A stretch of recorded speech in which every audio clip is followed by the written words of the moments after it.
Hello everyone, I am AK Yogi and I am teaching GK series. So in this series of lecture, we have started Indian polity, and in Indian polity we have discussed about India and its political features.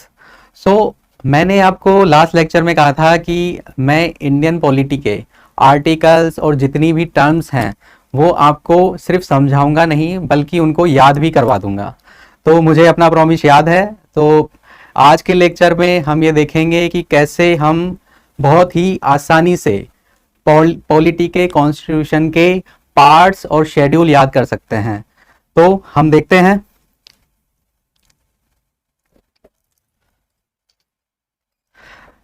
क्या होता है कि जब हम mnemonics बनाते हैं या फिर कोई चीज़ों को याद करने की ट्रिक्स बनाते हैं तो प्रॉब्लम ये होती है कि हमको वो कुछ दिन तो याद रहते हैं लेकिन उसके बाद में वो हम उन ट्रिक्स को भी भूल जाते हैं। तो इसके लिए हम लोग क्या करें, इसके लिए हमें ऐसा करना पड़ेगा कि हम जो वो ट्रिक्स बना रहे हैं ना उनको भी हम पिक्टोग्राफिक मेमोरी के थ्रू पिक्टोग्राफिक्स के थ्रू उनको याद करेंगे। इससे क्या होगा ना कि आप जो भी चीज़ें याद करेंगे ना वो ज़्यादा लॉन्ग टर्म में आपके दिमाग में सेव हो जाएंगी। तो जैसे हम पहले स्टार्ट करते हैं शेड्यूल से। तो आपको एक पिक दिख रही होगी, किसकी पिक है ये हमारे भारत के प्रधानमंत्री हैं, है ना। तो आप नोटिस कर पा रहे होंगे कि ये जो पिक है इनमें प्रधानमंत्री जी राज्यसभा में रो रहे थे, है ना। तो ये पिक मैंने यूज क्यों किया है, क्या पर्पज क्या है मेरा इस पिक को यूज करने का। इस पिक को यूज करने का जैसे कि इनके जो आलोचक हैं उन्होंने किस तरीके से इनको क्रिटिसाइज किया था कि भाई पार्लियामेंट में ऐसे रोने क्या क्या मतलब है। तो मैंने भी काफ़ी सोचा कि भाई इसका क्या मतलब है। तो मैंने इसका कुछ मतलब निकालने की कोशिश की कि हम अगर इस पिक्चर को ऑब्जर्व करें तो क्या है कि ये हमारे पीएम हैं, ये थोड़ा अगर हम देखें तो ओल्ड लग रहे हैं और रो रहे हैं, इनके आंखों से टीयर्स निकल रहे हैं। तो इससे हम क्या एसोसिएट करें, इस पिक को हम कैसे यूज करें। तो इस पिक को अगर हम लोग इस तरीके से देखेंगे तो हमको शेड्यूल याद हो जाएंगे। तो इस जो चीज़ का जो पर्पज क्या है कि हम इससे प्रधानमंत्री जी क्या चाह रहे हैं कि शेड्यूल हमको याद करवाना चाह रहे हैं। तो देखते हैं कॉन्स्टिट्यूशन में हमारे 12 शेड्यूल हैं। तो निमोनिक्स इससे क्या बना है, tears of old PM. PM है, ओल्ड दिख रहे हैं, टीयर्स हैं आ रहे हैं। तो ये जो निमोनिक्स है उसको भी हम पिक्चर की फॉर्म में याद करेंगे तो कभी भी अगर हमको कोई शेड्यूल पूछा जाए ना तो हमारे दिमाग में ये पिक्चर आ जानी चाहिए। तो क्या हो जाएगा, टी से टेरिटरीज, ई से इमोल्यूमेंट्स या सैलरीज, ए से अफर्मेशन या ओथ, आर से राज्यसभा सीट्स, एस से शेड्यूल एरिया एडमिनिस्ट्रेशन, ओ से अदर और ट्राइबल एरिया एडमिनिस्ट्रेशन, एफ से फेडरल लिस्ट, ओ से ऑफिशियल लैंग्वेज, एल से लॉज वैलिडेशन, डी से डिफेक्शन लॉज, पी से पंचायत और एम से म्युनिसिपैलिटीज। तो इस तरीके से मैं कोशिश करूंगा कि आपको आसान तरीके से लॉन्ग टर्म के लिए मैं चीज़ें याद करवा दूं। ठीक है, हम एक बार इन चीज़ों को अच्छे से मेमोराइज कर लेते हैं, उसके बाद में इनको हम अच्छे से डिटेल में एक्सप्लेन भी करेंगे, समझने की कोशिश भी करेंगे। ठीक है, तो मुझे आशा है कि आप इस तरीके से जो ये चीज़ें हैं इनको ज़्यादा अच्छे से याद कर पाएंगे। ठीक है, तो इसमें एक मैंने और चीज़ ऐड करी है कि जो ये जो 6 शेड्यूल है, ठीक है, जो स्पेशल ट्राइबल एरियाज का एडमिनिस्ट्रेशन है उसमें हमारे नॉर्थ ईस्ट के 4 स्टेट आते हैं। कुछ लोग क्या करते हैं ना कि इसका निमोनिक्स इस तरीके का बनाते हैं कि इवन वो जो होता है ना वो भी इवन कंफ्यूजिंग होता है। कंफ्यूजिंग कैसे, जैसे लोगों ने कहा AMTM बना दिया। ठीक है, काफ़ी जगह पे मैंने सुना है। अब एम का मतलब क्या है, ठीक है, हमको निमोनिक्स इस तरीके के बनाने हैं जिससे कि बाद में कंफ्यूजन ना हो, वरना क्या होगा ना कि या तो बार बार आप रिवीजन करो। ठीक है, एम का मतलब मेघालय भी हो सकता है, मणिपुर भी हो सकता है, मिजोरम भी हो सकता है। तो इसको मैंने इसका एरर को एलिमिनेट करने के लिए क्या बनाया है, मैंने किया है मियाँ मैत्री। ठीक है, आपने मियाँ का मतलब समझ में आता होगा आपको। ठीक है, जो मुस्लिम रिलीजन में जो मेल होता है उसको मियाँ बोलते हैं ना, मियाँ भाई। तो मियाँ से हम लोग इसको एसोसिएट कर सकते हैं और मैत्री का मतलब होता है फ्रेंडशिप। ठीक है, तो ये जो एरिया है ना वो कहाँ पर है, इस एरिया में है, तो आपको दोस्ती करके रखना चाहिए। नॉर्थ ईस्ट की हम लोग बात कर रहे हैं तो है ना, बांग्लादेश में सारे काफ़ी मुस्लिम डोमिनेंस है, तो इस तरीके से हम जस्ट एक एसोसिएट करने की कोशिश कर रहे हैं, चीज़ों को माइंड में अपने परमानेंट मेमोरी में डालने की कोशिश कर रहे हैं, किसी ना किसी तरीके से हमारे दिमाग में वो बैठ जाए। ठीक है, तो इसके लिए जो मैं बोल रहा हूँ वो सिर्फ एक मेमोराइज करने का एक ट्रिक है और कुछ नहीं। तो यहाँ पे नॉर्थ ईस्ट है, तो इसमें हम लोग देख सकते हैं कि अगर हम ये इस तरीके से याद करें कि जो शेड्यूल है वो मियाँ मैत्री होगा, तो कैसे हो जाएगा, मी से मिजोरम ही बनेगा, मी से मणिपुर तो बनने से रहा, मेघालय तो बनने से रहा, तो मिया, फिर MIA से असम बन जाएगा। ठीक है, अब इतना थोड़ा बहुत जनरल जो होना चाहिए कि नॉर्थ ईस्ट में असम होगा। ठीक है, आंध्र प्रदेश तो होने से रहा वहां पे, तो मी से मिजोरम हो गया, ए से असम हो गया, मे से मेघालय हो गया, मे से मणिपुर नहीं होगा, मेघालय होगा मे, और त्रि से त्रिपुरा। तो ऐसी तरीके से मिया मैत्री, तो ये काफ़ी एग्जाम्स में पूछा भी जाता है और काफ़ी इंपॉर्टेंट चीज़ है। तो इस वजह से मैंने इस पर ज़्यादा एक तरीके से अलग से मैंने एक्सप्लेन किया है कि ये जो ट्रिक है ये आपके काफ़ी यूज़फुल है और इससे आपको कभी कन्फ्यूज़न नहीं होगा। तो ये हम लोगों ने देखा है। तो ये जो हमारे 12 शेड्यूल्स हैं, एक बार फिर से थोड़ा देख लेते हैं कि क्या है। ईयर्स ऑफ ओल्ड PM, ठीक है, टी का मतलब होगी टेरिटरीज, जिसमें हम इंडिया के जो जितने भी टेरिटरीज हैं, यूनियन टेरिटरीज हो गए, स्टेट्स हो गए, सारे का मेंशन इसमें होता है। शेड्यूल्स का मतलब मैं थोड़ा सा समझा देता हूँ कि शेड्यूल जो है वो उसमें क्या होता है ना कि कोई वो नहीं है, लॉज इस तरीके के नहीं है, बल्कि ज़्यादातर लिस्ट हैं कि हम, क्योंकि लिस्ट को हम लोग पार्ट्स में वहाँ पे डालते तो वो काफ़ी ज़्यादा लेंदी और थोड़ा सा उस तरीके से हो जाता है ना, मतलब कौन जो सीक्वेंस है उनका सही नहीं रहता। तो हम लोगों ने क्या किया ना, जो लिस्ट वाली चीज़ें थी उनको हम लोगों ने अलग से डालकर वो शेड्यूल्स बना दिए। ठीक है, कि आपको कुछ भी चीज़ चाहिए, जो भी लिस्ट किसी चीज़ की देखनी है तो आप शेड्यूल्स में जाके देखिए। ठीक है, कॉन्स्टिट्यूशन या पार्ट्स में है, उसमें प्रॉपर लॉज हैं कि किसकी को की क्या रेस्पॉन्सिबिलिटी है, किसका क्या फंक्शन है, ठीक है, किसका क्या राइट है, किसको किस तरीके से काम करना है। तो जो प्रोसीजर्स हैं, ठीक है, वो सारे पार्ट्स में दिए हुए हैं, और जो एक फैक्ट है, डेटा है, वो सारे शेड्यूल में हम लोगों ने डाले हैं। तो इस तरीके से टेरिटरीज की लिस्ट है इसमें। जैसे अभी सेकंड शेड्यूल है, तो सेकंड शेड्यूल में हमारी सैलरीज की लिस्ट है कि किसकी कितनी सैलरीज होगी। जो कॉन्स्टिट्यूशनल पोस्ट हैं वो हम लोग देखेंगे क्या कौन कौन सी कॉन्स्टिट्यूशनल पोस्ट हैं और उनकी किन किन लोगों की सैलरीज इसमें हैं, किन किन की सैलरीज है जो मेंशन नहीं है। ठीक है, जैसे कि एक बहुत कॉमन क्वेश्चन होता है कि प्रधानमंत्री की सैलरी है जो सेकंड शेड्यूल में है क्या, तो उनकी सैलरी नहीं है। ठीक है, तो इस तरीके से कुछ जो चीज़ें हैं वो हम लोग देखेंगे जो कॉन्स्टिट्यूशनल पोस्ट हैं। ठीक है, जो प्रेसिडेंट हो गए, ठीक है, तो CAG हो गए, तो इन लोगों की जो सैलरीज हैं वो इस सेकंड शेड्यूल में दी गई हैं। और उसके बाद में थर्ड आता है अफर्मेशन या ओथ की। जो थर्ड शेड्यूल है तो उसमें ये होता है ना कि हम क्या करते हैं, जब हम लोग ना जॉब के लिए अप्लाई करते हैं तो हम लोग क्या देखते हैं, सबसे पहले देखते हैं कि भाई सैलरी कितनी मिलेगी। ठीक है, हम लोगों को कहाँ काम करना है, क्या सैलरी मिलेगी। उसके बाद में तीसरे नंबर पे आता है कि है ना हम लोग है ना कितना उससे क्या हम लोग कमिटेड रहेंगे उस ऑर्गेनाइजेशन से, है ना। तो इसी तरीके से इसमें भी ऐसा ही है कि कहाँ पे वर्क करना है, तो टेरिटरी आ गया पहले नंबर पे। दूसरे पे हम लोगों ने अपना देख लिया कि सैलरी कितनी मिलेगी, और उसके बाद में तीसरे नंबर पे फिर हम लोग सोचेंगे कि क्या हमको ओथ लेनी है, क्या हमारे की रेस्पॉन्सिबिलिटी होगी। तो इस तरीके से हम जो डे टू डे लाइफ है ना, उससे हम इस इंडियन पॉलिटी के चीज़ों को अगर मेमोराइज करने की कोशिश करेंगे तो काफ़ी अच्छे से हम लोग एसोसिएट कर पाएंगे, काफ़ी अच्छे से हम मेमोराइज कर पाएंगे। चौथा देखते हैं, चौथा क्या है, राज्यसभा सीट्स। राज्यसभा सीट्स की अगर मैं और डिटेल में हम डिस्कस करेंगे, फिलहाल इसमें यह है कि जो राज्यसभा सीट्स हैं वो जितने हमारे स्टेट्स हैं, यूटीज़ हैं, वहाँ से एक पर्टिकुलर नंबर ऑफ सीट्स हैं जो राज्यसभा में अलोकेट की गई हैं। ठीक है, तो उन जो अलग अलग राज्यसभा से एक पर्टिकुलर नंबर ऑफ जो सीट्स हैं वो अलग अलग स्टेट से राज्यसभा में पर्टिकुलर नंबर ऑफ सीट्स है जो रिजर्व करी हुई हैं, उनको अलोकेट किया हुआ है कि यूपी से इतने लोग आएंगे राज्यसभा में, MP से इतने लोग आएंगे, महाराष्ट्र से इतने लोग आएंगे, राजस्थान से। ठीक है, तो इस तरीके से एक पर्टिकुलर इन लोगों का एक अरेंजमेंट हो रखा है सेंटर और स्टेट्स का, कि एक जो सारे स्टेट्स ने इस तरीके का एक कॉन्स्टिट्यूशन में प्रोविज़न है कि इतने ये जो सीट्स हैं वो अलोकेट की गई हैं पॉपुलेशन के बेसिस पे। ठीक है, तो पॉपुलेशन के अकॉर्डिंग ये जो सीट्स स्टेट की जो पॉपुलेशन है उसके अकॉर्डिंग ये जो सीट्स हैं वो फिक्स की गई हैं।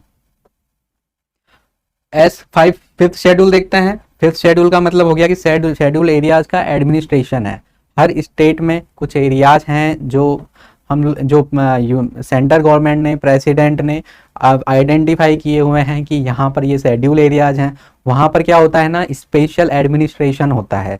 वहाँ पे स्टेट के एडमिनिस्ट्रेशन के पास में इतनी पावर नहीं होती जितना कि सेंटर प्रेसिडेंट के पास में होती है। तो उस तरीके से उनको एक तरीके का प्रोटेक्शन दिया गया है। तो इस वजह से इन जो एरियाज है इनकी लिस्ट है आपको 5th शेड्यूल में मिलेगी। इसी तरीके जो 6th शेड्यूल है वो पर्टिकुलरली 5th शेड्यूल जैसा ही है, लेकिन उसमें कुछ प्रोविजंस अलग हैं। और उसमें ये है कि जो 6th शेड्यूल है उसमें 4 स्टेट्स कवर किए गए हैं। और जो 4 स्टेट्स हैं मैंने आपको नॉर्थ ईस्ट के बता चुका हूँ कि वो उसको हम किस तरीके से याद करेंगे कि ये 4 स्टेट ही स्पेशल कुछ स्टेट हैं शेड्यूल के अकॉर्डिंग, कि मियाँ मैत्री से हम लोग इसको याद कर लेंगे। 7वां है फेडरल लिस्ट, कि मैंने अपने फर्स्ट लेक्चर में बताया था कि इंडिया है जो फेडरल है, ठीक है। इसके फेडरल फीचर्स हैं। फेडरल फीचर्स का मतलब है कि कुछ पावर स्टेट के पास में है, कुछ पावर सेंटर के पास में है। दोनों के सब्जेक्ट्स अलग अलग हैं ताकि उनके बीच में कॉन्फ्लिक्ट ना हो, है ना। कि जो क्योंकि कोई सेंटर कुछ बोल रहा है, स्टेट कुछ बोल रहा है एक ही मैटर में, तो कॉन्फ्लिक्ट होता रहेगा, काम नहीं हो पाएगा।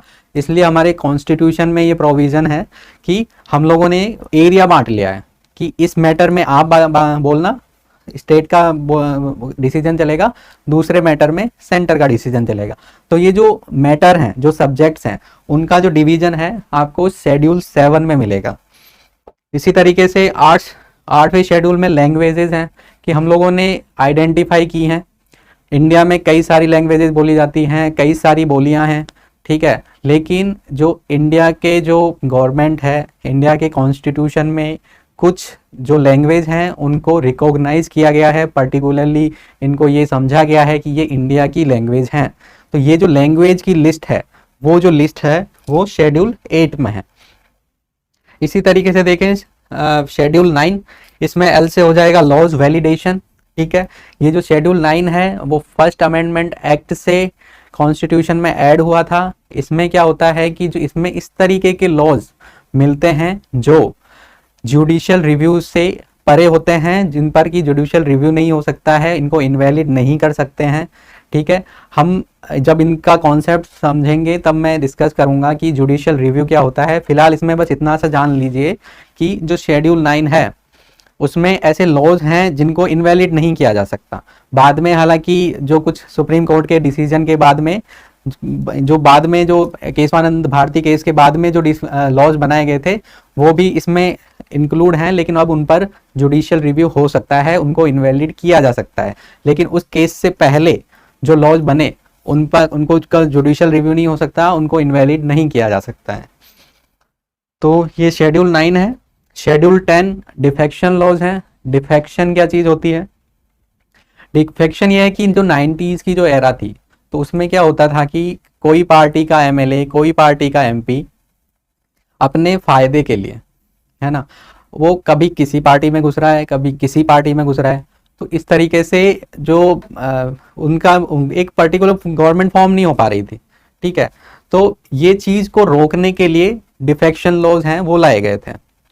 डिफेक्शन लॉ में यह है कि अगर कोई एमएलए एमपी अपनी पार्टी से शिफ्ट होके किसी और पार्टी में जाता है तो वो उसकी जो मेंबरशिप है, चाहे वो पार्लियामेंट की मेंबरशिप हो या फिर वो लेजिस्लेटिव असेंबली की मेंबरशिप हो किसी भी स्टेट की, तो वो है जो डिस्क्वालीफाई कर जाएगा।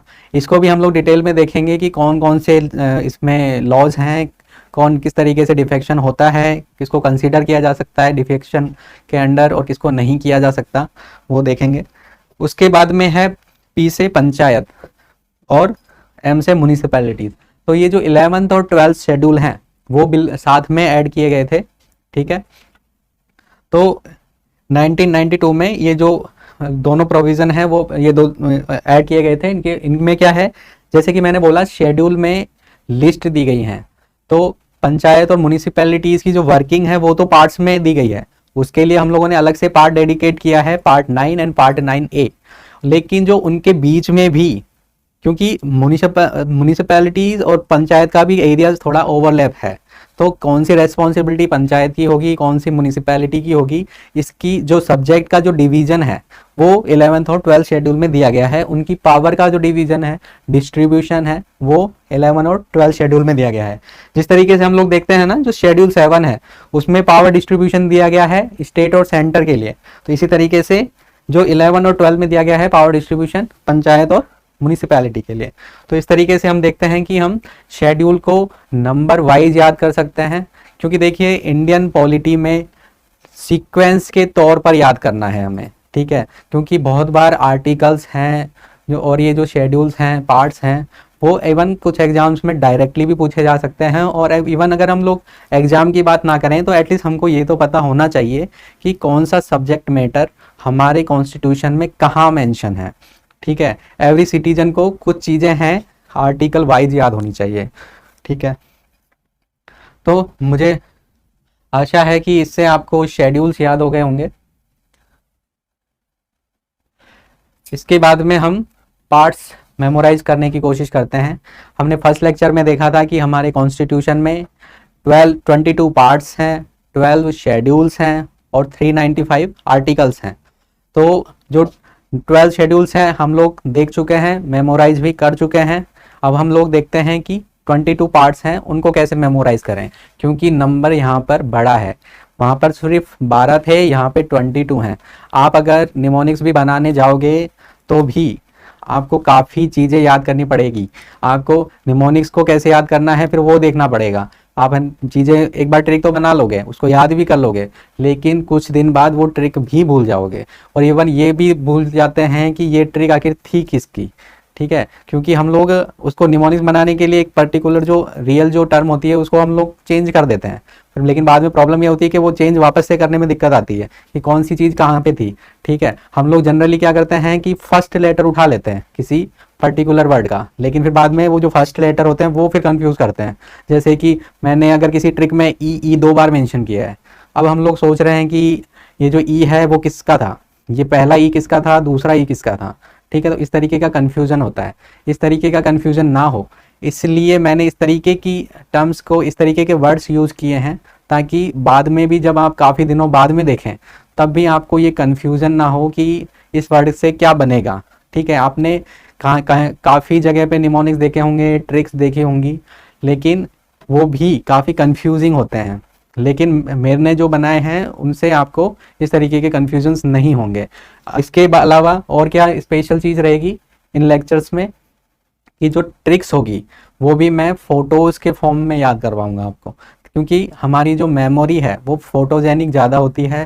फ़ोटोज़, पिक्चर्स वगैरह, जो लोकेशंस वगैरह है जो हम लोग आँख से देखते हैं, विजिबल होते हैं, वो हमें ज़्यादा अच्छे से याद रहते हैं। तो पार्ट्स को याद करने के लिए हम, आपको पिक्चर्स दिख रही होंगी, आपको लग रहा होगा कि क्या ये किस तरीके की पिक्चर्स लगाई हुई हैं, इनका क्या मतलब है। तो पार्ट्स को याद करने के लिए हम पहले एक स्टोरी कहें या फिर एक इवेंट कहें, उसको हम लोग बात करते हैं, उसको हम लोग याद करते हैं, ठीक है।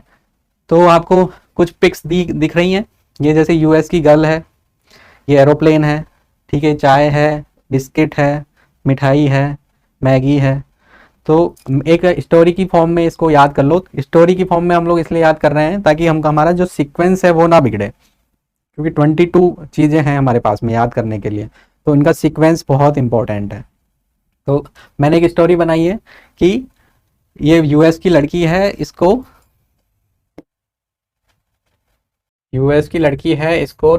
यहाँ इससे मिलना है, ठीक है। तो ये यूपी का लड़का है। आपने अगर सीरियल्स वगैरह देखे होंगे तो ये काफ़ी पिक्चर आपको फैमिलियर लगी होगी कि इनका नाम क्या है, जो कैरेक्टर में नाम है, सीरियल आता है एक भाभी जी घर पर है, उसमें टीकाराम का जो कैरेक्टर प्ले करते हैं ये, तो इनका नाम टीकाराम है। तो यूएस की लड़की है, वो इनसे मिलने आ रही है, ठीक है। तो वो क्या कर रही है कि फ्लाई कर रही है, शी कैन फ्लाई। कहाँ से कहाँ तक जाना है इसको, यूएस से यूपी तक, क्योंकि जो ये टीकाराम जी हैं वो यूपी में रहते हैं। तो इस तरीके से हमारा सीक्वेंस है।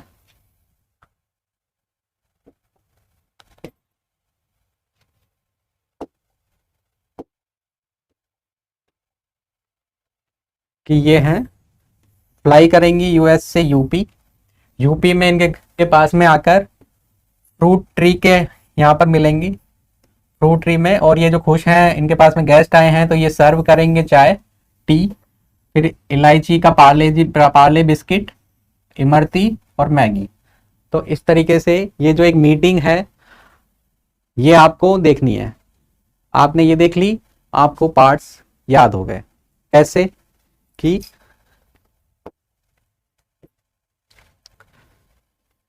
ये she can fly direct from US to UP. तो ये लिख लेंगे, ये इनको हम लोग कैसे करेंगे इसको,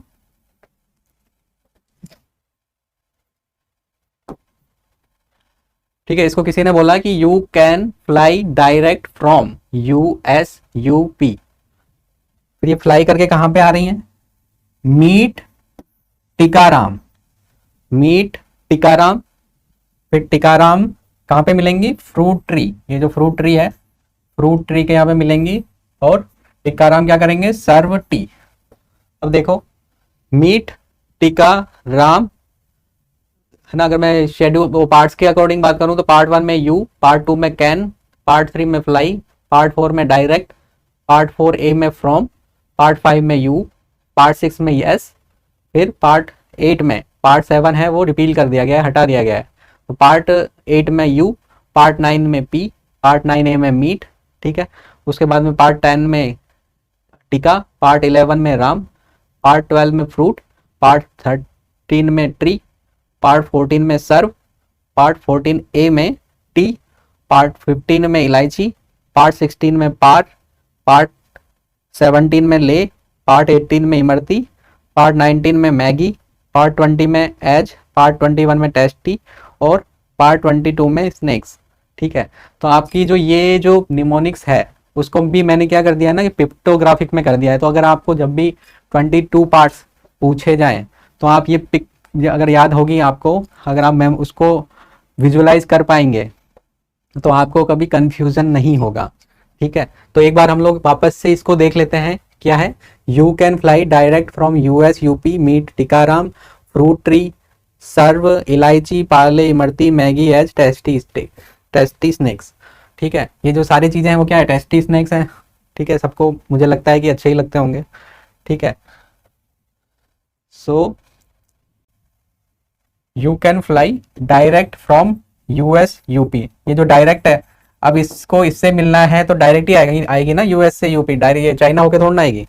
तो you can fly direct from US UP, meet Tikaram, fruit tree, serve tea, इलायची, पार्ले, इमरती एंड मैगी, ठीक है। यही मैंने लिखा है यहाँ पे। अब हम लोग देख लेते हैं कि अब आपको ये अगर चीज याद हो गई है तो आपको देखो पार्ट्स कितने आसानी से याद हो गए हैं वो देखते हैं। यू से हो गया यूनियन, कैन से हो गया सिटीजन, फ्लाई से हो गया फंडामेंटल राइट्स, डायरेक्ट से हो गया डायरेक्टिव प्रिंसिपल, फ्रॉम से हो गया फंडामेंटल ड्यूटीज, यू से हो गया यूनियन, एस से हो गया स्टेट, यू से हो गया यूनियन टेरिटरीज, पी से हो गया पंचायत, मीट से हो गया म्युनिसिपैलिटीज, टिका से हो गया ट्राइबल एरियाज और राम से हो गया relation between union and states, fruit से हो गया फाइनेंस, ट्री से हो गया ट्रेड, सर्व से हो गया सर्विस, सर्व से तो बिल्कुल कितना इजी बन रहा है ना ये, तो सर्व से बिल्कुल सर्विस, टी से ट्रिब्यूनल, इलायची से इलेक्शन। जैसे कि मैं आपको बता रहा था ना कि यहाँ पर भी ई है, यहाँ पर भी ई है, लेकिन इलायची का वर्ड यूज में लेने से फायदा क्या है कि अब नहीं ई के बाद में एल आ रहा है ना, तो इलेक्शन का ई एल से इलेक्शन बनेगा, ये इमरजेंसी तो बनने से रहा उससे ई एल से, ठीक है। तो ये नहीं होगा, तो इलायची से इलेक्शन हो गया, पार से हो गया प्रोविजन, ठीक है, स्पेशल प्रोविजन, ले से हो गया लैंग्वेज, ले से लैंग्वेज, इमरती से इमरजेंसी, ये भी काफी रिलेवेंट वर्ड है, और मैगी या फिर मोमो जो भी है उससे एम का मिसेलेनियस हो गया। उसके बाद में ये जो सारी चीजें थी क्या थी, वो स्नैक्स थे, टेस्टी स्नैक्स थे, तो ये सारे एज टेस्टी स्नैक्स, ठीक है। तो एज से हो जाएगा अमेंडमेंट, टेस्टी से हो जाएगा टेम्पररी प्रोविजन, ठीक है, जिस तरीके से आर्टिकल 370 था। स्नैक्स से हो जाएगा शॉर्ट टाइटल, ठीक है। तो इस तरीके से हम देख सकते हैं कि आप पिक्चर्स के थ्रू पार्ट्स को याद कर सकते हैं, 22 पार्ट्स, और ऐसे याद हो जाएंगे आपको कि आप कभी इनको भूलेंगे नहीं, एक बार आपने अगर अच्छे से दिमाग में इनको बैठा लिया। क्योंकि क्या होगा ना कि आपको हो सकता है ये चीज़ें याद ना हो, लेकिन ये जो पिक्चर है वो आपको आराम से दिमाग में बैठी रहेगी लॉन्ग टर्म तक। ठीक है, तो ये हमारे पार्ट्स हो गए। पार्ट्स को हम थोड़ा सा एक्सप्लेन कर लेते हैं, थोड़ा सा हम देख लेते हैं कि पार्ट्स में क्या चीज़ें हैं। पार्ट्स, पार्ट 1 है यूनियन एंड टेरिटरीज। शेड्यूल में क्या था, उसमें भी टेरिटरीज था, इसमें भी टेरिटरीज है। अंदर क्या है, पार्ट 1 में जो मेंशन है यूनियन के बारे में, टेरिटरीज के बारे में, तो वो उनका फीचर मेंशन है कि वो डेस्ट्रक्टिबल है, इनडेस्ट्रक्टिबल है, क्या है, यूनियन का स्टेट से क्या रिलेशन है। ठीक है, ये जो चीज़ें हैं वो पार्ट में है। और कौन कौन सी टेरिटरीज हैं, उनके नाम क्या क्या हैं, वो जो मेंशन है वो शेड्यूल 1 में है। तो आप इससे भी थोड़ा सा को रिलेट कर सकते हैं कि वहाँ पर भी 1 है, शेड्यूल में भी 1 है, पार्ट में भी 1 है। तो ये आप इस तरीके से भी देख सकते हैं। दूसरा है सिटीजनशिप। सिटीजनशिप के जो पार्ट 2 में है वो रूल्स बताए गए हैं कि कौन कौन सा पर्सन इस कंट्री का सिटीजन माना जाएगा, कौन कौन सा नहीं माना जाएगा। जो सिटीजन माना जाएगा फिर उसका हम देखेंगे कि उसके क्या स्पेशल राइट हैं, उसको क्या प्रिविलेज मिलता है। ठीक है, जो सिटीजन को के जो राइट्स हैं वो जरूरी नहीं कि जो बाहर से लोग आकर रह रहे हैं उनके पास भी सारे राइट्स हैं, कुछ राइट्स होंगे कुछ नहीं होंगे। तो इसके बाद में पार्ट 3 है, वो है फंडामेंटल राइट्स। ठीक है, तो जैसे नाम से ही पता चल रहा है कि फंडामेंटल हैं, ये राइट्स हैं और कैसे हैं, फंडामेंटल। फंडामेंटल का मतलब है कि ये तो होने ही चाहिए। ऐसा नहीं कि इनको देखकर, इनके राइट्स को देख के कोई एहसान किया गया है सिटीजन पर, या किसी जो इस टेरिटरी में जो रह रहा है, रेजिडेंट हो, भली किसी और कंट्री का सिटीजन हो पर इस कंट्री में रह रहा है, लेकिन उसके पास में भी कुछ राइट्स हैं। ठीक है, तो जैसे राइट टू लाइफ हो गया, वो सबको मिला हुआ है। तो ये जो राइट मिला हुआ है ना, तो ये कोई एहसान नहीं किया गया है, ये एक पर्टिकुलर कंट्री में इतने राइट्स तो होने ही चाहिए। जो बेसिक राइट्स है ना, इसकी वजह से इनको बोला जाता है फंडामेंटल राइट्स। इनमें से कुछ राइट्स हैं जो इवन जो यूनाइटेड नेशन है उसकी जो लिस्ट है राइट्स की, ह्यूमन राइट्स की, वहाँ से भी लिए गए हैं। हम लोगों ने देखा पार्ट 3। पार्ट 4 है directive principles of state policy. आप अगर वर्ड को अच्छे से देखें अगर उनको, तो उनमें ही काफ़ी हद तक उनका कॉन्सेप्ट, उनका मतलब छिपा हुआ होता है। जैसे कि क्या लिखा हुआ है, स्टेट पॉलिसी, और उनको डायरेक्ट ऐसे प्रिंसिपल जो स्टेट को डायरेक्ट करते हैं पॉलिसी बनाने के लिए। इसके लिए डॉक्टर BR अम्बेडकर ने कहा था कि जो डायरेक्टिव प्रिंसिपल्स हैं वो किसी पार्टी के इलेक्शन मैनिफेस्टो के लिए सबसे अप्रोप्रिएट चीज़ है। मतलब क्या कि गवर्नमेंट को चाहिए कि जो डायरेक्टिव प्रिंसिपल में जो चीज़ें दी गई हैं उनको वो इम्प्लीमेंट करें। तो क्या ये इम्प्लीमेंट नहीं होते हैं? जी हाँ, ये इम्प्लीमेंट पूरी तरीके से नहीं होते हैं। जिस तरीके से फंडामेंटल राइट्स हैं उस तरीके के DPSP नहीं होते। फंडामेंटल राइट्स कोर्ट के द्वारा एनफोर्स किए जा सकते हैं। उनका अगर ब्रीच होता है तो कोई भी पर्सन कोर्ट में जा सकता है, शिकायत कर सकता है कि मुझे ये राइट नहीं दिया जा रहा है। उस पर एक पूरा कोर्ट है, फिर उसको एनफोर्स करता है। कोई भी आपसे आपके फंडामेंटल राइट्स नहीं छीन सकता। लेकिन DPSP के साथ ऐसा नहीं है। DPSP को सारे तरीके से अप्लाई करना, हर जगह पे अप्लाई करना मुश्किल है, और अगर ये नहीं अप्लाई हो रहे हैं तो इनको एनफोर्स नहीं किया जा सकता है, कोई ज़बरदस्ती नहीं की जा सकती है। गवर्नमेंट कोशिश करती है कि DPSP को इम्प्लीमेंट करे, पर अगर नहीं हो पा रहा है तो कोर्ट भी इनको कंपल्शन नहीं कर सकता, इनको कंपेल नहीं कर सकता कि आपको गारंटी दी जाती है कि ये जो DPSP के फीचर्स हैं वो अप्लाई होंगे। पार्ट 4 में DPSP हो गए। पार्ट 4A में फंडामेंटल ड्यूटीज़ हैं। जो फंडामेंटल ड्यूटीज़ हैं, ये ए का क्या मतलब है? ए का मतलब है कि ये अमेंड करके डाला गया है। जो भी मैंने जैसे फर्स्ट क्लास में बोला था कि हमारे आज भी आर्टिकल हैं वो 395 ही हैं हम लोगों ने, लेकिन अमेंड करके ये अप्रॉक्स 470 पहुंचा दिए हैं। पर ये जो आर्टिकल्स हमने ऐड किए हैं उसके लिए हम लोगों ने आर्टिकल का नंबर चेंज नहीं किया है। हमने इनकी जो रिलेवेंट लोकेशन है वहाँ पर आर्टिकल ABCD करके ऐड कर लिए हैं। ठीक है, ओरिजिनल कॉन्स्टिट्यूशन में जो नहीं होगा, आप देखेंगे कि उसमें ABCD इस तरीके से चीज़ें होंगी। ठीक है, हम लोग और देखेंगे कि एक तो क्लॉज होता है और एक सब क्लॉज होते हैं। जो क्लॉज होते हैं वो जो ओरिजिनल में जैसे 1 2 3 लिखे होते हैं। ठीक है, जैसे कि हम लोगों ने लेक्चर में देखा था आर्टिकल 74 क्लॉज 1, क्लॉज 1 है ब्रैकेट में था। ठीक है, तो वो है जो अमेंडमेंट नहीं है, वो ओरिजिनल कॉन्स्टिट्यूशन का पार्ट है। लेकिन जहाँ पे ये ABC इस तरीके से दिख जाए अगर, ठीक है, तो वो जो आर्टिकल होंगे वो अमेंडेड होंगे। तो ये जो 4A है वो अमेंडेड है, स्वरण सिंह कमेटी के द्वारा फंडामेंटल राइट्स है जो ऐड किए गए थे। ठीक है, 42nd अमेंडमेंट एक्ट जो आया था उसके अंदर कुछ चीज़ें हैं जो कॉन्स्टिट्यूशन में ऐड और सब्ट्रैक्ट हुई थी। ठीक है, अमेंडमेंट का मतलब होता है चेंज होना, इसका मतलब जरूरी नहीं कि ऐड ही हो सकता है कि सब्ट्रैक्ट भी हो जाए कुछ चीज़ें। जैसे कि मैंने कहा ना कि जो पार्ट 7 है वो रिपील हुआ है, पहले पार्ट 7 हुआ करता था ओरिजिनल कॉन्स्टिट्यूशन में, लेकिन उसके बाद में उसको ख़त्म कर दिया, उसकी इंपॉर्टेंस रही नहीं, क्योंकि जो पार्ट 7 था वो स्टेट्स की लिस्ट थी, तो वो हम लोगों ने स्टेट की जो लिस्ट है वो वैसे ही शेड्यूल में डाल ही दी है, शेड्यूल 1 में, तो इस वजह से इसकी ज़रूरत रही नहीं। तो हम कह रहे थे कि जो फंडामेंटल ड्यूटीज़ हैं वो 42nd अमेंडमेंट एक्ट के अंदर ऐड की गई थी, इस वजह से 42nd अमेंडमेंट एक्ट को मिनी कॉन्स्टिट्यूशन भी कहते हैं। ठीक है, ये भी एक जीके का एक फैक्ट है।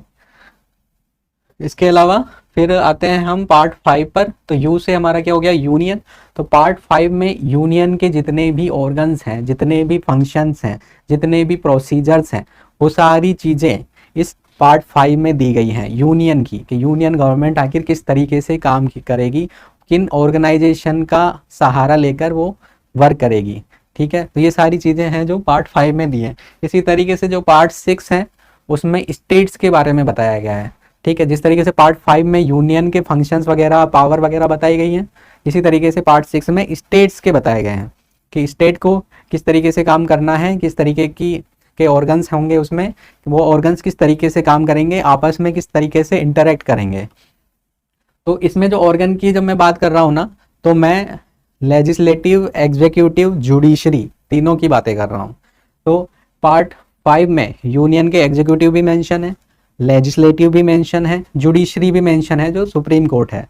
और पार्ट 6 में एग्जीक्यूटिव जो गवर्नर हो गया, CM हो गया, वो एग्जीक्यूटिव भी मेंशन है, लेजिस्लेटिव जो लेजिस्लेटिव असेंबली और अगर लेजिस्लेटिव काउंसिल का जो प्रोविज़न है वो भी मेंशन है, और जुडिशरी हाई कोर्ट भी मेंशन है। तो इस तरीके से ये पार्ट 6 हो गया।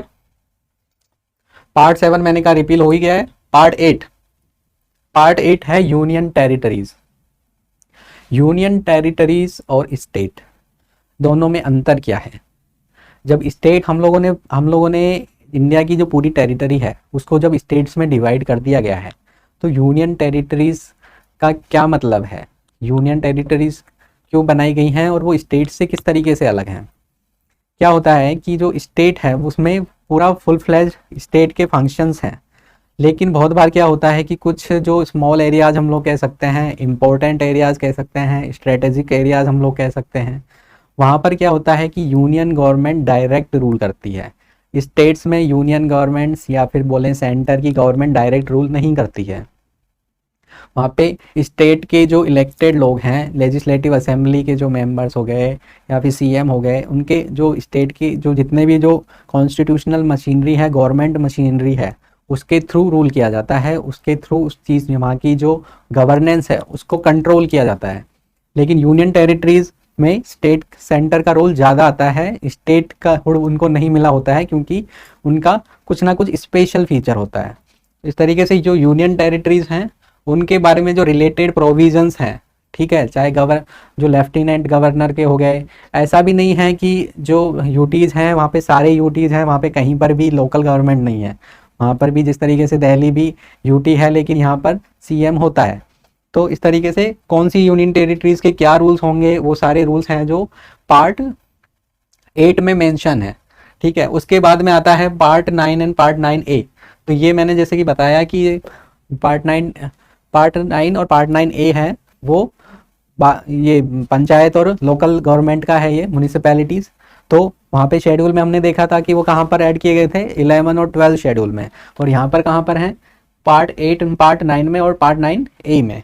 ठीक है। उसके बाद में एक और 97th अमेंडमेंट से एक और इसमें पार्ट ऐड किया गया था 9B करके, वो है कोऑपरेटिव सोसाइटीज़।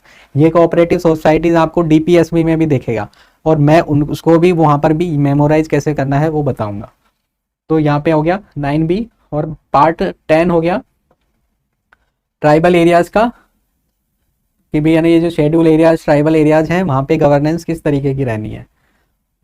उसके बाद में आ गया पार्ट 11। पार्ट 11 में आ गया कि relation between union and states, ठीक है, जो कि हम बातें कर ही रहे थे कि जो पावर डिस्ट्रीब्यूशन है हम लोगों ने वहाँ पे देखा था पार्ट शेड्यूल्स में, पार्ट 7 में फेडरल लिस्ट में, जहाँ पे सेंटर की लिस्ट अलग थी, स्टेट की लिस्ट अलग थी, और बहुत सारे सब्जेक्ट ऐसे भी हैं जहाँ पर कि मतलब दोनों का कंबाइन सपोर्ट चाहिए होता है, कोऑपरेशन चाहिए होता है, तो उसको हम बोलते हैं कॉन्करेंट लिस्ट, ठीक है, जहाँ पर स्टेट भी के पास में भी कुछ पावर होती है और सेंटर के पास में भी पावर होती है लॉज बनाने की और उसको एग्जीक्यूट करने की भी।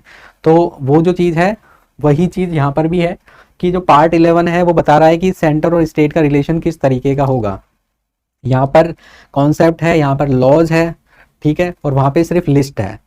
जो शेड्यूल 7 है वहाँ पर सिर्फ लिस्ट है सब्जेक्ट्स की, और यहाँ वो किस तरीके से काम करेंगे, जो प्रोसीजर है वो यहाँ पर पार्ट 11 में है। तो आप थोड़ा नोटिस कर पा रहे होंगे कि मैं किस तरीके से पार्ट्स और शेड्यूल को भी इंटरकनेक्ट कर रहा हूँ, ठीक है। ये भी बहुत ज़रूरी है, चीज़ों को आप जितना इंटरकनेक्ट करेंगे उतना ज़्यादा आपको अंडरस्टैंडिंग डेवलप होगा, उतना ही ज़्यादा आपको मेमोराइज करने में चीज़ें आसान लगेंगी। तो ये पार्ट 11 हो गया। पार्ट 12 हो गया जहाँ पे फाइनेंस, प्रॉपर्टी, कॉन्ट्रैक्ट्स की बातें हैं, ठीक है। हम लोगों ने फाइनेंस को ट्रिक से याद किया था, याद है आपको, फ्रूट ट्री करके। तो फ्रूट से हम लोगों ने फाइनेंस किया था और ट्री से ट्रेड किया था। तो जो फाइनेंस होता है वो एक मनी जैसे बोल सकते हैं, एसेट हो गई। तो जो फाइनेंस से रिलेटेड टर्मिनोलॉजी क्या हो गई, प्रॉपर्टी हो गई, कॉन्ट्रैक्ट हो गई, सूट हो गया, ठीक है। तो ये जो चीज़ें हैं वो फाइनेंस, ये सारी चीज़ें हैं जो पार्ट 12 में मेंशन है। और ट्रेड में क्या हो गया, ट्रेड से रिलेटेड जो टर्मिनोलॉजी है वो क्या हो गई, कॉमर्स हो गई, इंटरकोर्स हो गई, ट्रांजैक्शन हो गया, ठीक है। ये जो चीज़ें होती हैं वो ट्रेड में हो गई। तो इस तरीके से ये जो टर्मिनोलॉजीज दी गई हैं वो हम मतलब निमोनिक्स से हम लोगों ने सिर्फ एक वर्ड किया है, लेकिन बाकी के वर्ड भी हम लोग डिराइव कर सकते हैं कि फाइनेंस में के जो पार्ट है उसमें और क्या क्या सब्जेक्ट मैटर होगा, जो फाइनेंस से रिलेटेड मैटर होगा वही होगा, ठीक है, पार्ट 12 में। और पार्ट 13 में ट्रेड से रिलेटेड कोई मैटर होगा कौन, ठीक है। जैसे ट्रेड में क्या हो गया, इंटरकोर्स हो गया, ठीक है, ट्रांजैक्शन हो गया, कॉमर्स हो गया। तो ये सारे पार्ट 13 में है। अब है पार्ट 14। तो अब ये जो सारी चीज़ें जब वर्किंग चल रही है, ठीक है, यूनियन गवर्नमेंट की, स्टेट गवर्नमेंट की, तो ये सारी जो वर्किंग चल रही है इसको वर्क करने के लिए कोई पर्सन तो लगेंगे, या फिर सारी चीज़ें बस हवा में हो जाने वाली हैं, या फिर लो बना दिया फिर जनता अपना देख ले, अपने अकॉर्डिंग कर ले। कुछ एग्जीक्यूट करने के लिए लोग भी तो होने चाहिए। तो ये जो चीज़ है, जो पार्ट 13 के बाद हमने देखा कि भाई हम लोगों ने स्टेट वगैरह सब बना दिए, इनके बारे में ये भी देख लिया कि ये लोग किस तरीके से इंटरेक्ट करेंगे, किस तरीके से ट्रेड करेंगे, पर ये सारा इंटरेक्ट करने वाले लोग कहाँ हैं, उसको मैनेज करने वाले लोग कहाँ हैं। तो फिर हम लोगों को ज़रूरत पड़ी सर्विसेज की, ऑल इंडिया सर्विसेज हो गई, ठीक है।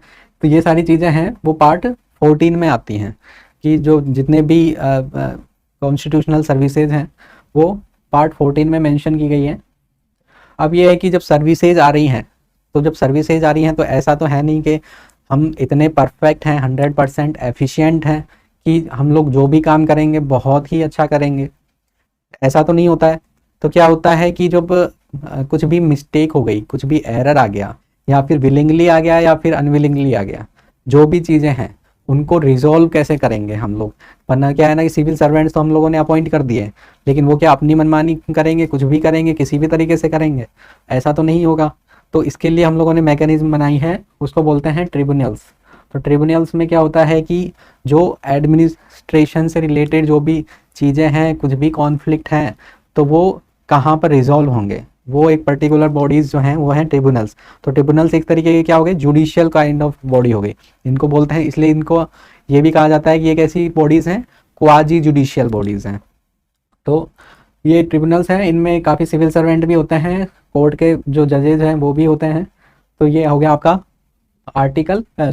Part 14A।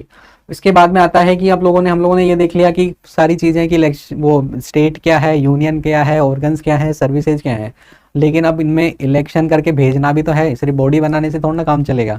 इस बॉडी में वर्क कौन लोग करेंगे? तो इसके लिए हम लोगों ने फिर 15 के पार्ट 15 में डाले हैं इलेक्शन। अब इलेक्शन का जो भी प्रोसीजर होने वाला है, जो भी लॉज होने वाले हैं, वो सारी चीज़ें हम लोगों ने इसमें इस पार्ट 15 में मेंशन की गई हैं। तो आप ये देख रहे होंगे कि किस तरीके से कॉन्स्टिट्यूशन मेकर्स जो हैं उन्होंने अपना एक विज़न तैयार किया कि एक कंट्री को रन करने के लिए हमारे को क्या क्या चीज़ें लगेंगी, और वो जो चीज़ें हैं वो किस तरीके से वर्क करेंगी, कौन कौन वर्क करेगा, उनको किस तरीके से अपॉइंट किया जाएगा। ये सारी चीज़ें हैं जो कॉन्स्टिट्यूशन में मेंशन है सीक्वेंस वाइज। तो इलेक्शन हो गए। इलेक्शन के बाद में फिर आता है पार्ट 16 स्पेशल प्रोविज़न। क्योंकि क्या होता है कि इलेक्शन आपने करवा दिए, ऐसे तो जो पावरफुल लोग हैं वो सारे हैं जो इलेक्ट होके चले जाएंगे, और जो लेस पावरफुल लोग हैं उनका तो एक्सप्लॉइटेशन होता रहेगा। ऐसे कैसे चलेगा? तो जो कमज़ोर हैं, जिनको ज़रूरत है सपोर्ट की, तो इस तरीके से जो लोगों को आइडेंटिफिकेशन है वो सारा हम लोगों ने जो उस तरीके के प्रोविज़न डाले हैं पार्ट 16 में। ठीक है, तो आप देख रहे होंगे कि मैं सारे पार्ट्स को एक दूसरे से कनेक्ट करके चल रहा हूँ कि इनकी पार्ट्स की ज़रूरत क्यों पड़ी। हम लोग ऐसा नहीं है कि 22 पार्ट्स हैं, लोगों ने बना दिए, हमने याद कर लिए।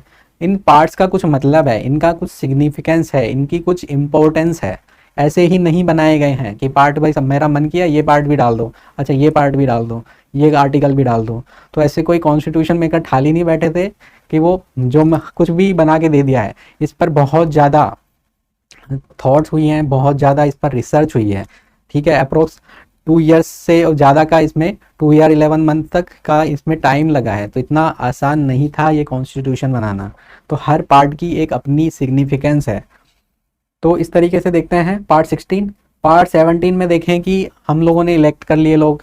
ठीक है, हम लोगों ने कुछ लोगों को सपोर्ट भी कर दिया स्पेशल प्रोविज़न के थ्रू। सिविल सर्विसेज भी हम लोगों ने कर ली। लोगों को ये भी बता दिया कि भाई यूनियन किस तरीके से काम करेगी, स्टेट किस तरीके से काम करेगी। ये तो सब ठीक है, पर हम एक दूसरे से कम्युनिकेट कैसे करेंगे? क्योंकि इंडिया में तो इतनी सारी भाषाएं बोली जाती हैं, किस किस भाषा में को हम सीखेंगे? और सीखेंगे तो क्या फिर हम भाषा ही सीखते रहेंगे या कुछ काम भी करेंगे? तो इसलिए हम लोगों ने सोचा कि भाई पूरी कंट्री को अलग एक तरीके से चलाना है, ठीक है, यूनाइट रखना है, तो हमें एक ऐसी कॉमन लैंग्वेज चाहिएगी जिससे हम लोग कम्युनिकेट कर पाएँ। तो इस चीज़ के जो रूल्स और प्रोविजंस हैं वो हम लोगों ने फिर डाले हैं आर्टिकल 17 में ऑफिशियल लैंग्वेज में। ठीक है, तो हमारी जो ऑफिशियल लैंग्वेज है वो इंग्लिश और हिंदी है। इंग्लिश को हम लोगों ने कुछ टेम्पररी पीरियड के लिए अप्लाई किया था, लेकिन अभी तक ये कंटिन्यू चल रही है। ठीक है, तो ये ऑफिशियल लैंग्वेज के क्या प्रोविज़न है, किस तरीके की लैंग्वेज होगी, ऑफिशियल लैंग्वेज का क्या क्राइटेरिया होगा, वो सारी चीज़ें हैं वो इस पार्ट में मेंशन है। लेकिन जो लिस्ट है वो कहाँ मेंशन होगी? जैसा कि मैंने पहले बताया था, वो जो लिस्ट है, लिस्ट का नाम आते ही आप शेड्यूल पे चले जाइए कि वो हमको शेड्यूल में मिलेगा। ठीक है, तो जो हम लोगों का क्या देखा था हम लोगों ने शेड्यूल के लिए मेमोराइज करने के लिए, years of old PM, right. तो जो हमारा जो ओ था ना, वो था जो ओल्ड पीएम का जो ओ था, ठीक है, वो था ऑफिशियल लैंग्वेज के लिए। तो शेड्यूल 8, तो शेड्यूल 8 है, और यहाँ पर क्या है, पार्ट 70, पार ले का लैंग्वेज 17। तो यहाँ पे जो चीज़ें हैं वो रूल्स हैं, और वहाँ पर है लिस्ट है शेड्यूल 8 में। तो आप जो शेड्यूल हैं उनको पार्ट से कनेक्ट करके भी मेमोराइज कर सकते हैं। ठीक है, इसके अलावा है पार्ट 18। इसमें हम लोगों ने क्या था, इमरती से देखा था, इमरजेंसी प्रोविजंस। तो अब हम लोगों ने देखा कि हम लोगों ने इंटरेक्शन कर लिया, सब कुछ कर लिया, पर अब क्या दिक्कत आई? अब दिक्कत ये आई कि हमारे कंट्री है, उसका हिस्ट्री है वो काफ़ी ज़्यादा डाइवर्स है, काफ़ी ज़्यादा अलग अलग है। हम कैसे साथ में हैं ये कोई नहीं जानता है। ठीक है, काफ़ी जो पॉलिटिकल थिंकर्स थे उन्होंने कहा था कि India as a country success नहीं होगा, लेकिन आप कहें ये हमारे पॉलिटिशियंस हो गए, हमारे देश के सिटीजन हो गए, कुछ भी तरीके से उनकी जो एक्स्ट्रा ऑर्डिनरी कैपेसिटी है, जैसे भी हम समझें, पर इंडिया एज ए कंट्री सिर्फ ना सक्सेस हुआ है, कंटिन्यू हुआ है, बल्कि काफ़ी अच्छी तरीके से ग्रो भी किया है। तो हमारी इतनी ज़्यादा जो स्टेट्स हैं, जो रीजन्स हैं, वो इतने मतलब अलग अलग हैं कि वहाँ पे कॉन्फ्लिक्ट होने के चांसेस बहुत ज़्यादा हैं। हम लोग क्यों, क्या उन लोग पॉलिटिकल थिंकर्स ने ऐसा क्यों कहा था कि इंडिया है जो नहीं इंटीग्रेट रह पाएगा, क्योंकि यहाँ पे डाइवर्सिटी बहुत ज़्यादा है, हिस्ट्री बहुत ज़्यादा है, अलग अलग तरीके के लोग हैं, अलग अलग तरीके की लैंग्वेज है, सबके अपने अपने लाइफस्टाइल हैं जीने के। तो इनको साथ में कैसे रहेंगे, ये तो कॉन्फ्लिक्ट तो होता ही रहेगा। तो बहुत बार ऐसा भी होता है कि कॉन्फ्लिक्ट इतना ज़्यादा हो गया कि नेशनल सिक्योरिटी पे प्रॉब्लम आ गई। तब क्या करेंगे, तब हम ये करेंगे कि जो लोग, कॉन्फ्लिक्ट किसी पर्टिकुलर एरिया में होगा तो उसको सप्रेस करने के लिए जो यूनियन गवर्नमेंट है उसके पास में एक स्पेशल पावर होगी कि वहाँ की जो गवर्नमेंट है उसको वो बाईपास करके नेशनल सिक्योरिटी के लिए वो कुछ जो भी चीज़ें वहाँ पे गलत हो रही हैं उनको सही करे। तो इसके लिए हमारे को इमरजेंसी प्रोविजंस की ज़रूरत पड़ी।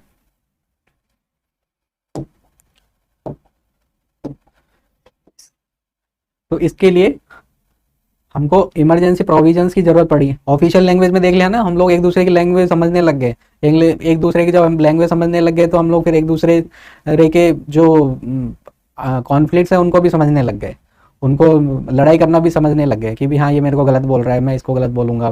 तो जहाँ पर भी लोग रहेंगे साथ में तो वहाँ पे लड़ाई होना तो या कॉन्फ्लिक्ट होना एक नेचुरल प्रोसेस है। तो उसको कर्व करने के लिए, उसको मैनेज करने के लिए इमरजेंसी प्रोविज़न लाए गए हैं, वो हो गए आर्टिकल 18 में। उसके बाद में हम लोगों ने देखा था, मैगी से हम लोगों ने याद किया था मिसेलेनियस। ठीक है, इस तरीके का मिसेलेनियस, काइंड ऑफ मिसेलेनियस क्या शेड्यूल में भी है, शेड्यूल 9 में। ठीक है, कि मिसेलेनियस ऐसा नहीं है कि शेड्यूल 9 में पर्टिकुलर तरीके के लॉज हैं, कहीं किसी भी तरीके के लॉज हैं वहाँ पे। ठीक है, तो मिसेलेनियस होता है ना कि भाई हम लोगों को जो चीज़ नहीं समझ में आ रही कि कौन सी कैटेगरी में डालें तो उसको मिसेलेनियस में डाल देते हैं। हमारी भी जो जीके सीरीज़ में भी मैंने जो सब्जेक्ट मेंशन किए हैं, फिर कुछ जो सब्जेक्ट है जो अलग से नहीं करने थे तो वो मैंने क्या कर दिया, मिसेलेनियस में डाल दो कि मिसेलेनियस सब्जेक्ट्स में आएंगे। तो इस तरीके से इसमें भी अब ये बाकी जितने भी जो पार्ट्स हैं उनमें जो चीज़ कवर नहीं हो पाई है वो हम लोगों ने मिसेलेनियस में डाल दी है पार्ट 19 में। 9 से रिलेट कर सकते हो, पार्ट 19 में मिसेलेनियस है, उधर शेड्यूल 9 में भी मिसेलेनियस है। अब देखते हैं पार्ट 20। पार्ट 20 एज से हमने देखा था अमेंडमेंट ऑफ द कॉन्स्टिट्यूशन। मैंने उस टाइम पर भी थोड़ा बताया था कि अमेंडमेंट होता है वो क्या होता है, वो चेंज होता है। इवन फुल स्टॉप या कॉमा भी अगर आपको चेंज करनी है कॉन्स्टिट्यूशन में तो उसके लिए भी पूरा अमेंडमेंट प्रोसीजर फॉलो करना पड़ेगा। ठीक है, कुछ लोग समझते हैं कॉमा का तो कोई मतलब नहीं, कभी भी यहाँ पे लगा लो, कहीं पे भी हटा दो, पर ऐसा नहीं है। सारी चीज़ों का लैंग्वेज में हर वर्ड का, हर लेटर का, हर सिंबल का कुछ मतलब होता है। ठीक है, तो अमेंडमेंट करने के लिए हम लोगों ने एक प्रोसीजर बनाए हैं कि किस तरीके से कॉन्स्टिट्यूशन का अमेंडमेंट हो पाएगा। कॉन्स्टिट्यूशन मेकर को इतनी नॉलेज थी, उनको इतनी समझ थी, उनको पता था कि आज की डेट में जो हम कॉन्स्टिट्यूशन बना रहे हैं वो कुछ टाइम बाद में पुराना हो जाएगा। तो हमारा जो कॉन्स्टिट्यूशन है वो क्या है, एवर चेंजिंग है। उनको पता था कि उसमें चीज़ें ऐड करनी पड़ेंगी, कुछ चीज़ें सब्ट्रैक्ट करनी पड़ेंगी। इसके लिए उन्होंने एक प्रोसीजर बनाया कि किस तरीके से हम कॉन्स्टिट्यूशन को चेंज कर सकते हैं। इन्होंने प्रोसीजर क्यों बनाया, कोई भी गवर्नमेंट है वो आके चेंज कर दे, क्या दिक्कत है। प्रोसीजर बनाने की कहाँ ज़रूरत पड़ी है, प्रोसीजर जब बनाने की ज़रूरत इसलिए पड़ी है कि अगर इसको कॉम्प्लिकेट या फिर थोड़ा हार्ड अगर नहीं बनाएंगे, हर गवर्नमेंट आएगी, हर गवर्नमेंट अपने हिसाब से हर साल कॉन्स्टिट्यूशन को चेंज करती रहेगी। तो इस तरीके से तो फिर जो कॉन्स्टिट्यूशन है एक साल कुछ और होगा, दूसरे साल कुछ और होगा। तो इतना आसान नहीं बनाया गया है कॉन्स्टिट्यूशन को चेंज करना। तो ये जो प्रोसीजर है जो हम लोग देखेंगे आर्टिकल 368 में, तो वो जो प्रोसीजर के जो रूल्स हैं वो सारे इसमें मेंशन किए गए हैं पार्ट 20 में। उसके बाद में आता है पार्ट 21। पार्ट 21 में क्या है, टेम्परेरी प्रोविजंस। ठीक है, जो परमानेंट प्रोविजंस हैं तो वो तो हम लोगों ने बाकी पार्ट्स में कवर कर ही लिए हैं। कुछ चीज़ें थी जो कि टेम्परेरी थी, जैसे आर्टिकल 370 हो गया, उसको हटा दिया गया है अब। ठीक है, तो इवन जो टेम्परेरी थी वो भी काफ़ी सालों से चल रही थी। तो जो भी टेम्परेरी प्रोविजंस हैं जो नीड ऑफ द आवर होती है ना, कि हमको लगता नहीं, कहीं कहीं पे होता है कि हमको कॉम्प्रोमाइज़ करना है, कहीं पे लगता है कि हमको अभी फ़िलहाल है जो ये चीज़ है जो कुछ टाइम तक के लिए किसी एरिया में एप्लीकेबल करनी चाहिए, क्योंकि उस एरिया की पर्टिकुलर ज़रूरतें होती है, उस एरिया में रहने वाले लोगों की भी एक पर्टिकुलर ज़रूरतें होती हैं। ठीक है, तो उन सारी चीज़ों को फुलफ़िल करने के लिए हम क्या करते हैं कि उसको टेम्परेरी प्रोविज़न बना दिए गए। हमने टेम्प्रोरी प्रोविज़न बना दिए गए कि हाँ भाई कुछ टाइम तक इनको एक अलग ट्रीटमेंट की ज़रूरत है। पर ये टेम्परेरी क्यों बनाए गए? क्योंकि ये जो हमारा पूरा जो कॉन्स्टिट्यूशन है, पूरा जो एज ए कंट्री का आइडिया है, उससे थोड़ा हट के रहता है, इस वजह से इनको टेम्परेरी बनाया गया। वरना परमानेंट ही बना देते, टेम्परेरी क्यों बनाए? लेकिन क्यों बनाए? क्योंकि हम लोगों को क्या चाहिए ना, एज ए कंट्री हमको सर्वाइव करना है, एज ए कंट्री हमको ग्रो करना है, एज ए कंट्री हमको साथ रहना है। ठीक है, सबको अगर अलग अलग तरीके के प्रोविजंस ले देने लग गए तो फिर सारे लोग ही अलग अलग जब करने लगे तो फिर कंट्री कहाँ बची? ठीक है, वो तो फिर सब अलग अलग हो गए। तो जो ये जो टेम्परेरी प्रोविजंस हैं वो एक्सेप्शंस हैं कॉन्स्टिट्यूशन के। ठीक है, उनको कुछ अलग का ट्रीटमेंट दिया गया है। वरना एज ए कंट्री तो हमारा क्या है कि जो भी सिटीजन इस इंडिया में रह रहा है, जो भी टेरिटरी इंडिया में है, वो सारी इक्वल ट्रीट की जाएंगी। तो जो कुछ एक्सेप्शन है वो इसमें मेंशन किए गए हैं पार्ट 21 में। उसके बाद में आता है पार्ट 22। उसमें देखेंगे शॉर्ट टाइटल्स हो गए, कमेंसमेंट डेट हो गया, ठीक है, अथॉरिटी टैक्स हो गए, जो भी इतने जो वो बेसिक जो चीज़ें हैं, फैक्ट्स हैं, वो सारे जो चीज़ें हैं वो सारी इसमें आ रही हैं पार्ट 22 में। सो ये बहुत ज़्यादा कोई इंपॉर्टेंट आर्टिकल नहीं है, जस्ट एक टाइटल्स वगैरह और वो जब देखते हैं हम लोग तो उसके लिए वो काम में आता है। तो ये है पार्ट 22। तो इस तरीके से हमारे पार्ट्स हैं वो कवर हो गए हैं। मैंने एक बहुत ज़्यादा डिटेल में तो नहीं बताया है, लेकिन जो बेसिक अंडरस्टैंडिंग आपकी पार्ट्स से रिलेटेड, शेड्यूल से रिलेटेड होनी चाहिए, वो मैंने आपको कवर करने की कोशिश करी है। तो एक बार हम लोग फिर से देख लेते हैं। ठीक है, 12 शेड्यूल्स थे, उसके लिए हम लोगों को ये पिक है जो मेमोराइज करनी थी।